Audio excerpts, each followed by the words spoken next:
Week 5. On Monday, warm-up will be piano stretches followed by dynamic stretches. This session will be plyometric trainings, so jumping whilst holding a medicine ball. Once you land, you slam it on the ground. Lateral squats and jumping squats. The cool down will be static stretches. This will help to improve the power in the arms, which is needed during tennis. You can return the shots with more power to try and win the point, and it also helps to improve power in the legs. Tuesday, the warm-up will be dynamic stretches. He will then perform a rowing session for 40 minutes, and the cool down will be static stretches. So the rowing session will help to improve his power in his legs, and it will also help with muscle endurance as the session is for a long duration.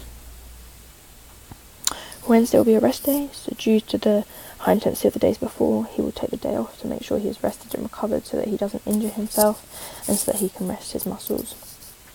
Thursday, the warm-up will be dynamic stretches followed by PNF stretches. He will then do a 30-minute cycling session at 80 to 100% of his max heart rate. The cool down will be static stretches followed by a gentle jog. The cycling will help to improve the power in his legs as he's cycling at a high intensity for a short duration.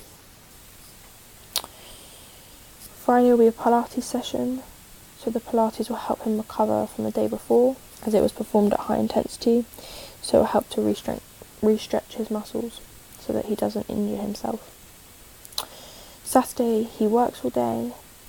Sunday he will perform aquatherapy, so this will help him to recover from the week's activities and also get his muscles ready and recovered for the next week's activities. Week 6 of my training programme. So the warm-up will be dynamic stretches followed by PNF stretches.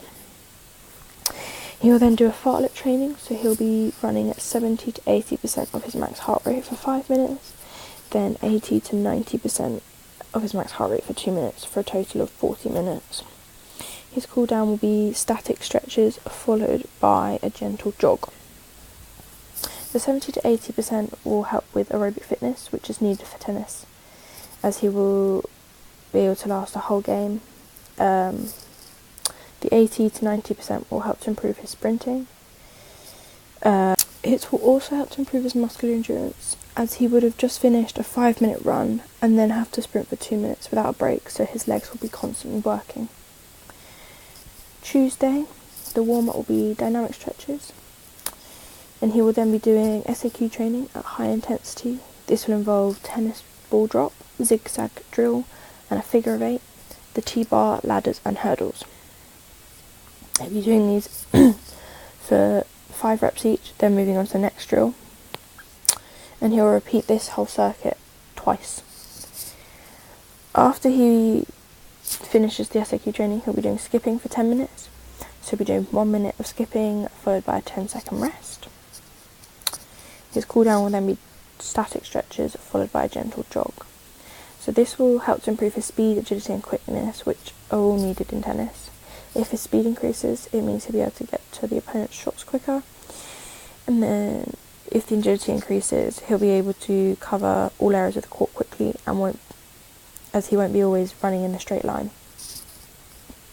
Wednesday will be a Pilates session, so this will be a gentle day to recover from the previous 2 days as they were very intense. This will help his muscles stretch. This session will also help him improve his flexibility. Thursday will be a rest day. Friday he'll be doing a plyometric session. So during the session, the bounding will help to improve the power in his legs. With increased power, he'll be able to get across the court more easily as his strides will be more powerful. Saturday he works all day, and then on Sunday he'll be doing the 3 tests. He'll be doing 3 lots of sprints, the sit and reach test and the step up test. So these final tests will be used to see if and by how much his components of fitness have increased by. The adaptations. So the old session was warm-up of dynamic stretches followed by SAQ training, so it involves ladders, hurdles and the T-bar, and the cool down is static stretches and a gentle jog. Now if for any reason this session can not take place, I will use this new session, So the warm-up will be 1 to 2 minutes of skipping, opening and closing the gate, lunges and jumping jacks. During the session, he will perform 2 shuttle runs, and he'll be running for 3 minutes during each. He'll then perform plyometric training, so that's step up and squat jumps. So this will help to improve his speed and agility as well as power, followed by a cool down of a Pilates session, as this will help to re-stretch his muscles, so reducing the risk of an injury, and it will also help him recover for the following sessions later on in the week.